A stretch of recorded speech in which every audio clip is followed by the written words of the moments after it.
Welcome, and just like that, Pat, it's Friday again. I Yeah, don't know what happened to the rest of the week. I have no Greetings, idea where 7 days goes. I swear to God. greetings, Jackie. I took a Hey, Jackie. trip down to El Paso and had some fun with a friend. He celebrated his 69th birthday. We went to the Bryan Adams concert, which was really cool. But that's not why everybody's here. So we saw a jobs report that actually kind of shocked everybody, and so we're kind of gleaning some information about that. Hello, pandemonium.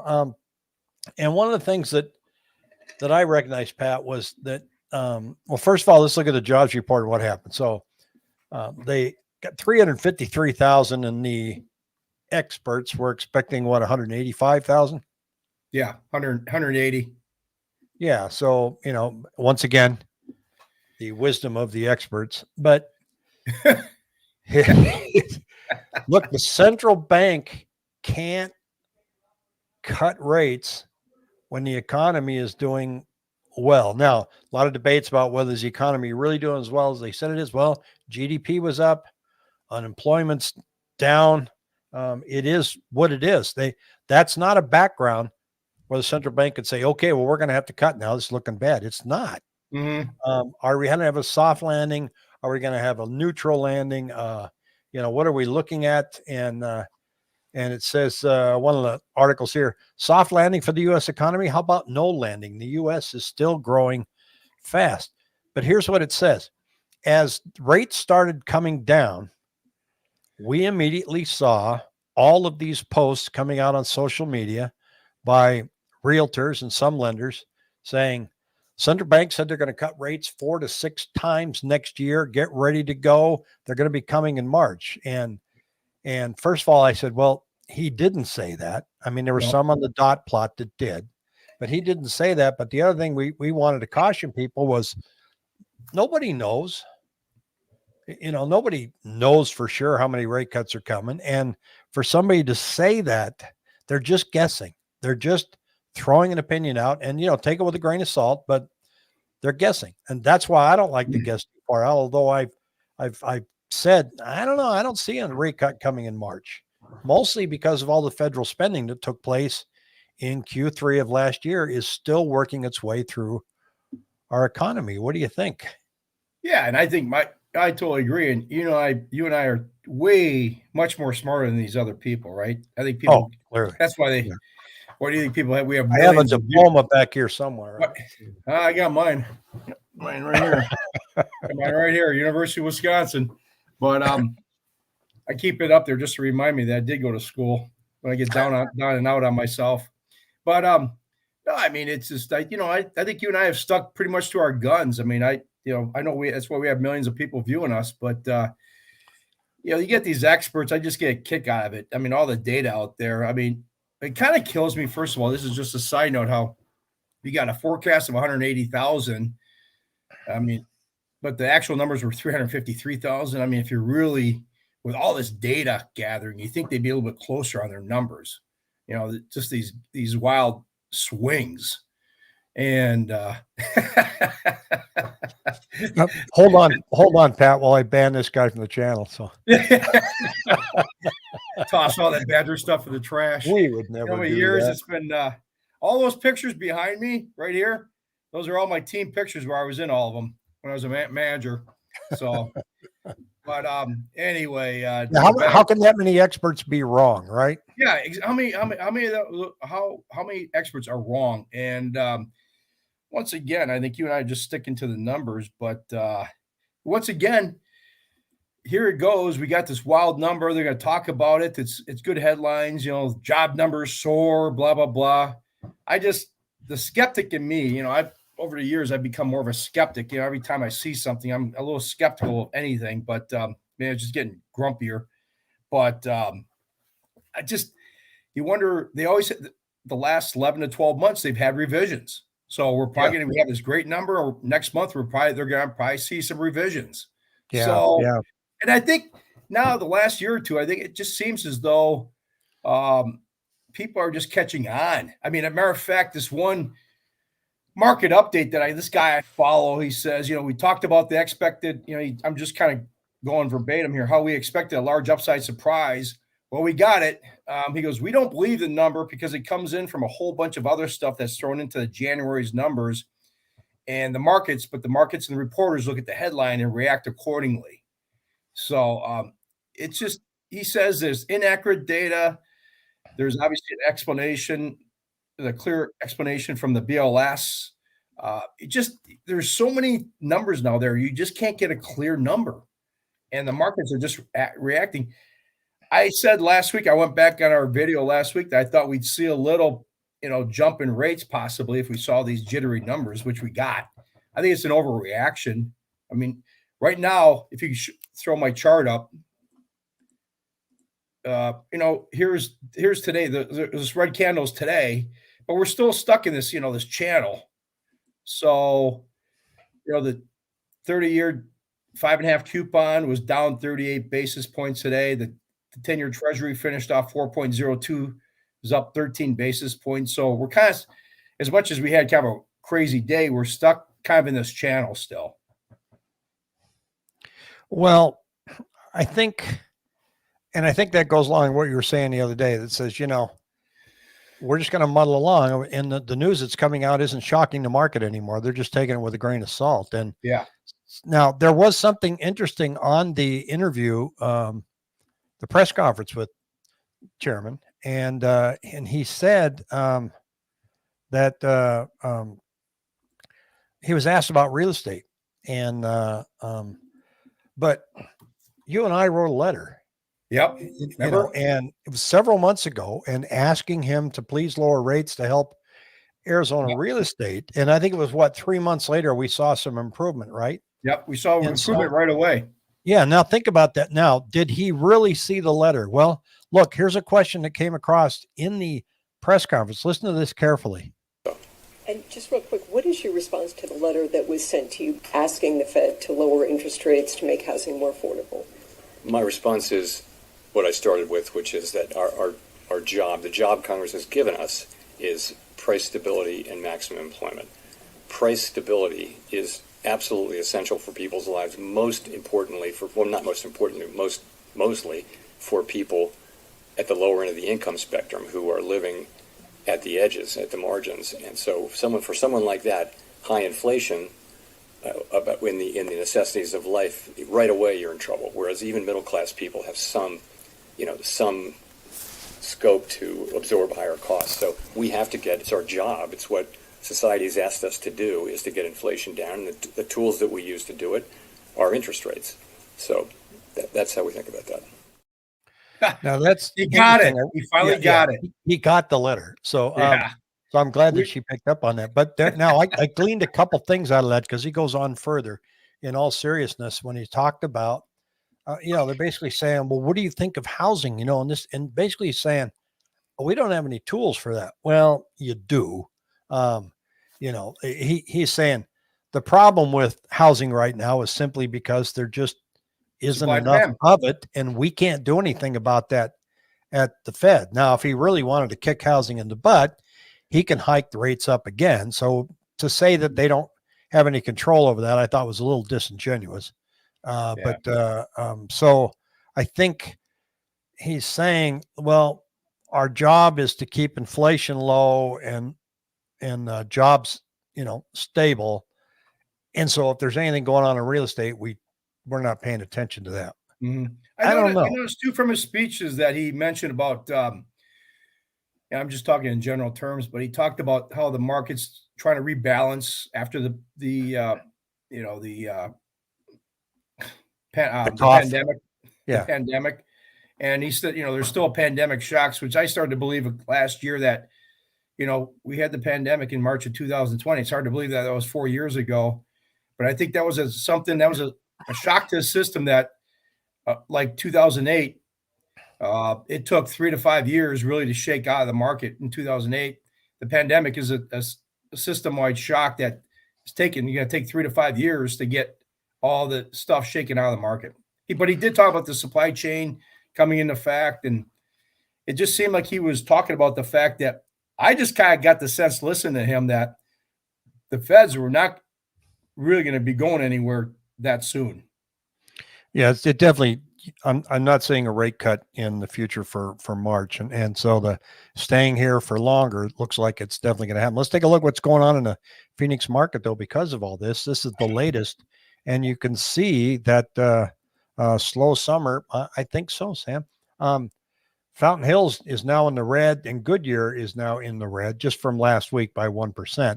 Fountain Hills has a CMI of 171, which is still pretty good, and Paradise Valley's down to 98.2. But and it's hard to read this. I'll try to blow it up a hair here. Back that up here. I'll read you a couple things that they're saying that it's a different story at the top end of the market, which has been flooded with new listings over the past month. And I'm going to show you a couple examples. The higher up price range you go, the more supply has increased. Paradise Valley has more single-family homes available now than any other time since November 2020. Carefree has the most homes available since July of 2020, while Rio Verde has the most since December 17. Some sellers in these upscale areas are facing stiff competition from other sellers, and it would not be surprising if we see significant price cuts among some of these listings. We have 71 single-family homes priced at 10 million or more. That's interesting. 10 out of the 17 cities are sellers market. So Chandler, Gilbert, and everybody, they're doing well. You can see here, looking at active listings, here is Phoenix, but let me go to what he said, which was Paradise Valley, and you can see that their active listings are 193 versus last year at 147. And so Jackie here says, I agree. I don't see a rate cut March. Question though, what about the spread? Might mean to see the spread narrow. I'm going to throw that one to you, Pat. I haven't really heard too much on the spread recently, but it's still kind of the same. I think it was, I saw something a week or two ago, they're talking about it, but it hasn't changed that much between the spread. I mean, you do get the spreads kind of, for just a general term from what I've seen in the past, is you get the spreads kind of at least narrowing when you don't have as much craziness and volatility in rate movements, because there's a lot of technicalities that go into it, but with the MBS mortgage-backed security market, you've got repayment, prepays. There's just a lot of technicalities, but typically you're going to see spreads tighten a little bit more just in general when you have less volatility. When you have more volatility, that's when the spreads kind of, because nobody knows what's going on, if that makes sense. I'm just speaking in general terms. Well, here's something to watch here too, Pat. And I'm sitting here showing the average list price per square foot is now $366 versus $361. And this, to me, was an early sign of optimism by sellers. Now the greed word comes out. They're greedy. Well, some of them are getting it. So I think with the fact that it's pretty clear now, I mean, as clear can be, but we don't really know for sure, but no rates cuts coming sooner around March, like some people are expecting, that perhaps this number might change. This number might start to come back down a little bit here, remain flat. So there's a level of optimism that shows up the first of the year every year, and it does every year. Notice how price per square foot goes up every year, but then as the seasons come along, and it kind of eventually flattens out a little bit. And this is what people are asking. We're also seeing, this is contributions to closing costs, 46% down to $9,650. So the average of closing cost contributions almost 10 grand still. So the sellers are ponying up to help buyers. Most of that is going towards rate buy downs. But this one's interesting here, Pat, and it's the overall Cromford Market Index was climbing pretty good, but now it's starting to decline just a hair. Mm-hmm. And so I think that's another thing to watch as well. I know on my 7-day moving average, I'll try to pull it up here, but I didn't have it teed up for the show.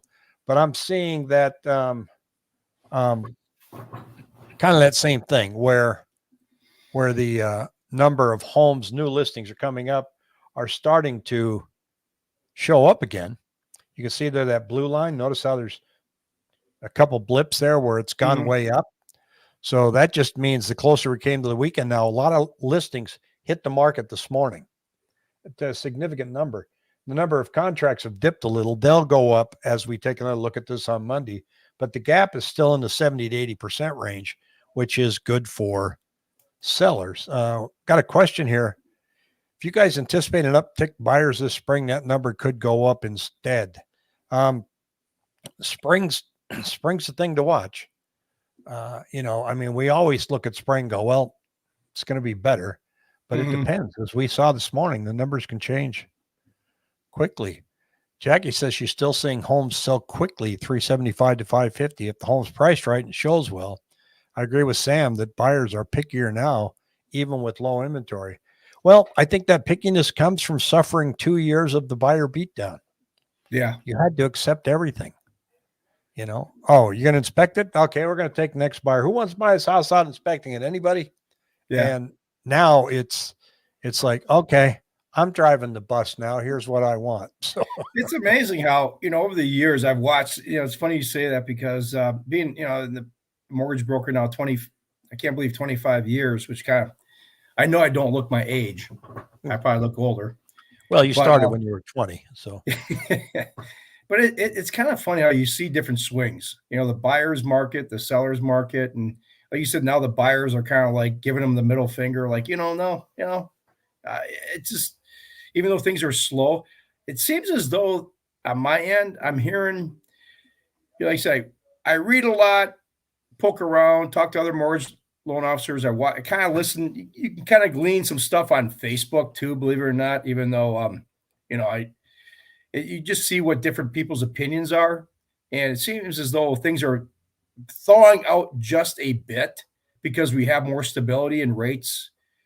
We just, that craziness last year we saw when the market went from 3 to 8%, there was just, everybody just sat on their fingers, on their hands. And I think now there just seems to be a little bit more thawing out.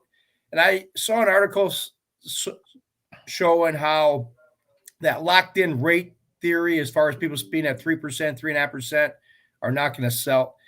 There's probably a few people coming out of the woodwork saying, we do want that one house. We do have to move. So we're just going to have to give this up. I think you're going to see a bit of that. There's a little bit of thawing out there, if that makes any sense.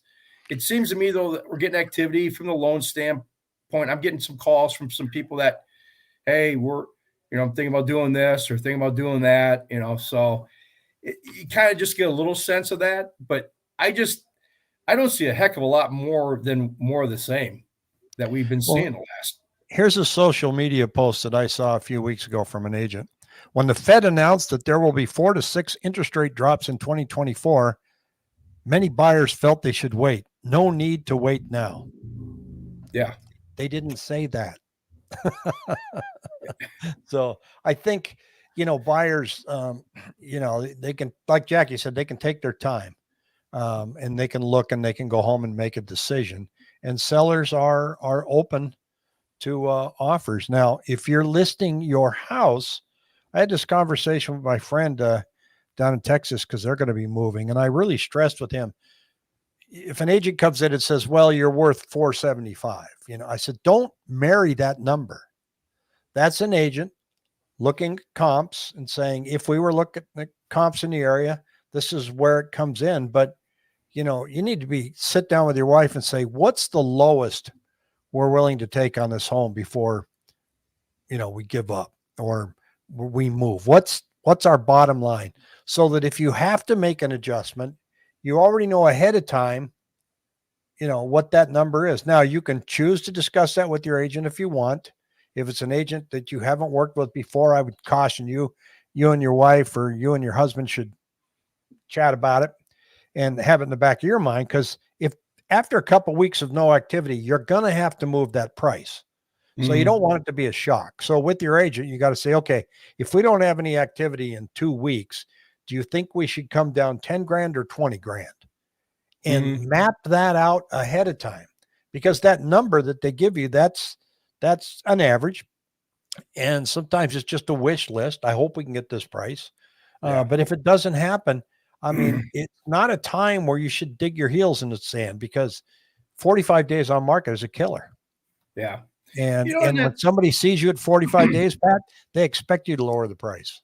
Oh yeah. If I look at MLS and I see a house, just being a mortgage guy, I see an MLS and a house has been listed for 45, 50 days. You can see what the house, how much they owe on the house. What do they got listed? Do they have room to move?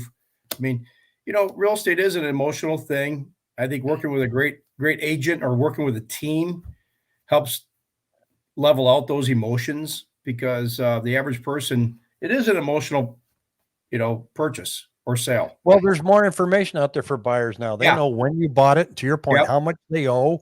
Exactly. They're looking now and going, you bought this in 2019 and now you're asking twice as much for the house. Well, everybody is.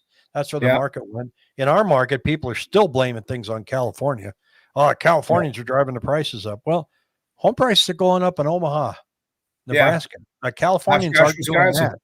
In Oshkosh, Wisconsin. It's everywhere, folks. And Yeah. they're probably blaming the state next door as well. So, Yeah. Connecticut's probably blaming it on Massachusetts and New York. Yeah. Yep. Vermont's blaming it on New Hampshire. So it's just out there. Home prices went up a whole bunch in those 2 years just because the money was free. Well, and it goes back to what Paul said in his speech. If you just look at the whole speech, he talked about supply and demand. Yeah. Yeah. And that's why I've been harping since you and I have started this channel. I mean, I'm an econ guy. Supply and demand is the most powerful equation in the world. I don't care what you say. It's incredible. And you just, you see these spikes, you get, high demand and supply. And he talked about that. He goes, we could do all we want with interest rates, but it still comes down to supply and demand. And there was an interesting article that there's like 50 million people that are just out there. And remember, I told you a couple of weeks ago about that. What was that? I can't remember even what it was, as far as the people that are mortgageable or buyer ready, almost ready. Remember about a month ago? They were surveyed. 70% of them said they would jump back in if rates got to 5.5. Well, there's another one that we did that. I said the marketplace, how many millions of people there are. They're almost home ready to buy. And it's pretty astounding how many people would like to buy eventually. Yeah. Yep. So, yeah. Well, here's where we're at, Pat, supply and demand here in the Phoenix market. And this is right here. Come on. You can do it. You can do it. Asking me to donate. Anyway, I'm trying to show you this bottom number. The blue give them that dollar. Is supply at 65 by here, 64. And it had an index of 65.3 last month. So supply isn't rocketing up, and demand is 69.5, and it was at 68.8. So statistically kind of along the same of where it's been, but they haven't crossed like they did here, where I'm showing you this huge gap between, this is supply. We had a supply index of 212, a demand index of 56. Well, that's when the wheels fell off the wagon. Everything went. And then as you got into past the shutdown of pandemic, you can see that here we are. The demand was huge and supply was low. Remember, there were weeks we were showing that we only had 4,500 homes on the market, and we were writing 4,200 contracts every 7 days. Yeah. May we never go back to that again. I hope not. Boy, I tell you. It's just, oh, goody. Here's a weekend. I get to show 5 more houses we're not going to get. Yeah. We have these systems there where you build a file, right? And you go back in and all you're doing is changing the address and the price and trying to put another offer out, and you're in a hurry. And when you're in a hurry, you make mistakes, So, okay, I'm going to send you this offer to review. Get me on the phone. Let's go over this. You're just trying not to miss something because you got to hurry up and get it in there. And, which is kind of asinine if you think about it. It's incredible to think that somebody's got to take their biggest purchase that they'll ever make and try to make in some type of decision, process like that, thought process that quick. It just, that's where the coined the phrase. if you got to go home and sleep on it, you might not get to sleep in it. Yeah. Yep. So as Exactly. we're looking ahead now. So I'm a little confused over the Cromford market people saying that we're seeing a flurry of activity in new listings. I'm seeing some, but I'm not seeing it on any of their charts, and I'm not seeing it on anything I track. Now, I trust them. They're looking at things I obviously am not seeing, but I don't see anything in my short little world here that says that dynamic's really not going to change going up to the end of February. Mm-hmm. No. I don't see February change. The only thing I see changing in February that we always see changing in February is the number of price reductions increase. That's not an indication that the market's changing. That's the indication that the price they thought they were going to get in January, they go, we tried, let's lower it. Now, it happens every year. Yeah. Yep. So we'll see what happens. I think economic news coming out in February will be the same as this month. The next meeting isn't until March, right? With the central bank. We get the CPI numbers coming out February 13th. So we get the CPI. It's going to be interesting to see. Let me see here. Let me look at my calendar here. February 13th is when the CPI numbers come out. So there's going to be probably some interesting gyrations there. It seems as though the numbers are softening, but we saw this blip today on the market. Right now, just to go back right now, if you want to flip back to my pricing right now, we're seeing, let me see here. I'm going to try to blow this up a little.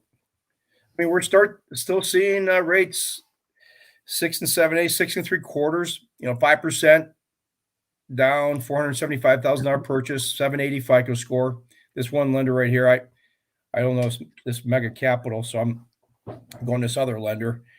6.875.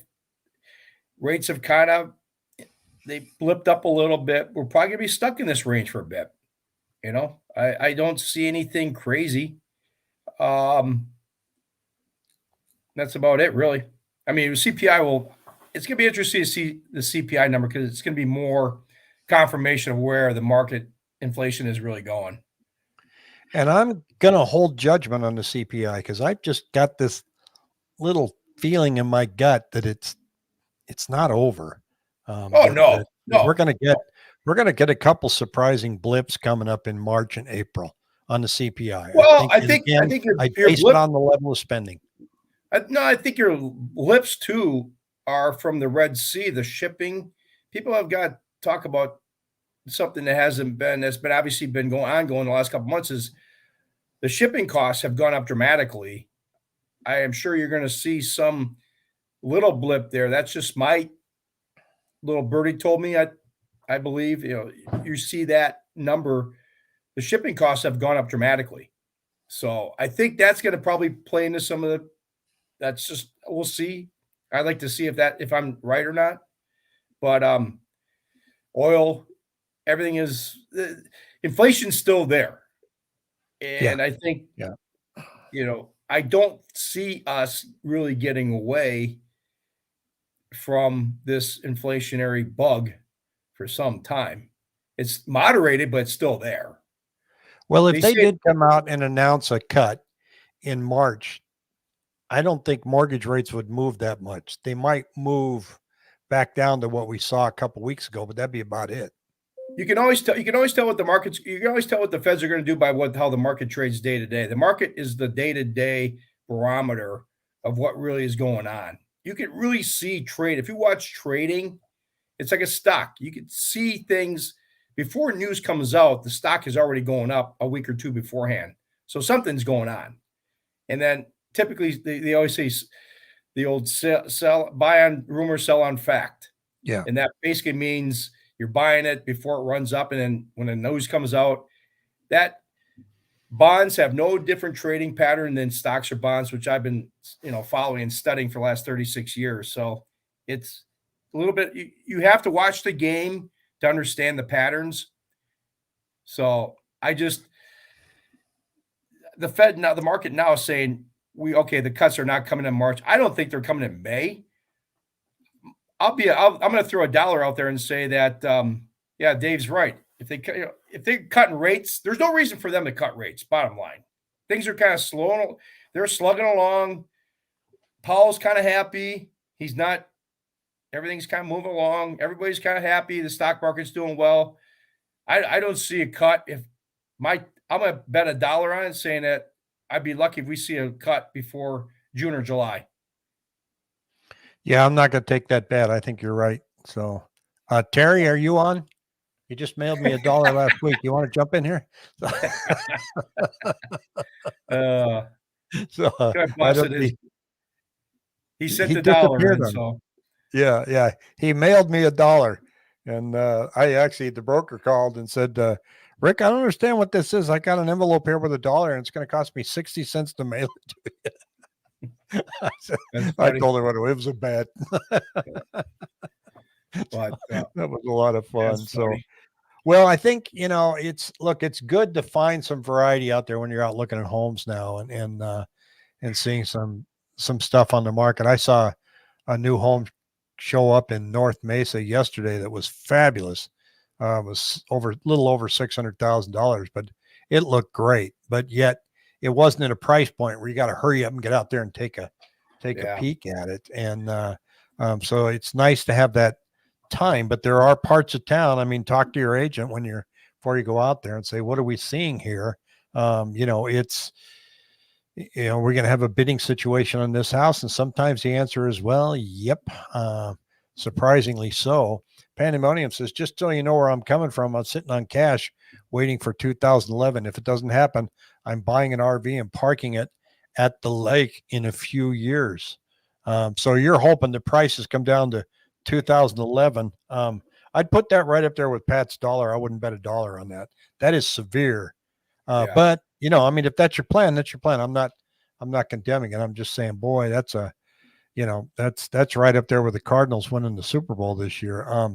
But you never know. So, but I'm all for taking an RV and parking on the lake. I just did all kinds of interior work to my little RV and got it done. But then get this, it's a 2021. I went out there this morning to do a couple things and, I got a leak. I went to punch a light, turn it on, and water came out.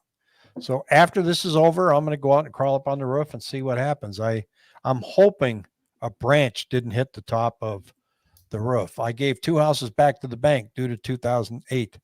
Yeah, a lot of people did, but you probably gave it back on very different circumstances than the way homes are financed now. But that's a whole new show. But the RV plan, go for it. Yep. I had a buddy of mine who gave 5 back. And he had some equity in some. I mean, I think he had equity in some of them. I mean, so it was just kind of a total circus back then. Yeah, I bought a house in Fountain Hills, and it was what was known as a strategic foreclosure. Guy went and bought a house with every intention of letting them foreclose on this house. And back then, when you get a foreclosure, and we bought it in 2012, I think. No, 2011. And, the bank said it's as is, and they mean it.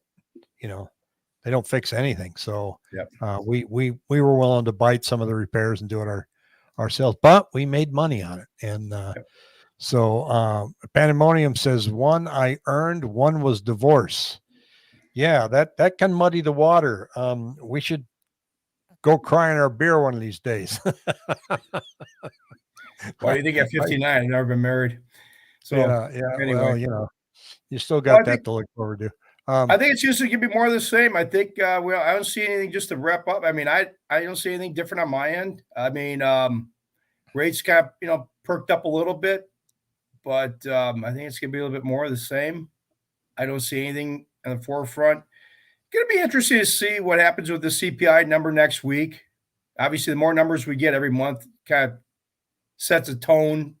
Numbers make a trend, but there was something that perked up. I saw a couple days ago in an article about, I can't remember where it was because my memory's about as good as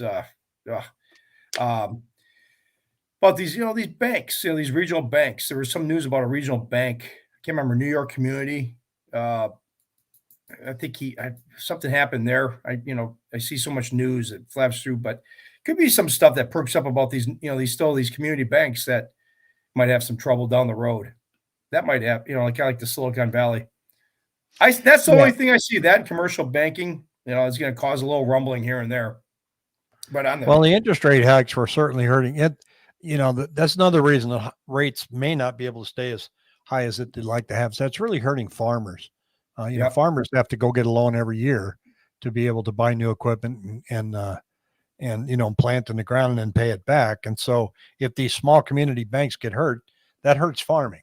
And so that's something to watch very closely. And the commercial real estate sector is going to hurt banks. A lot of the big banks are already setting reserves in anticipation of that.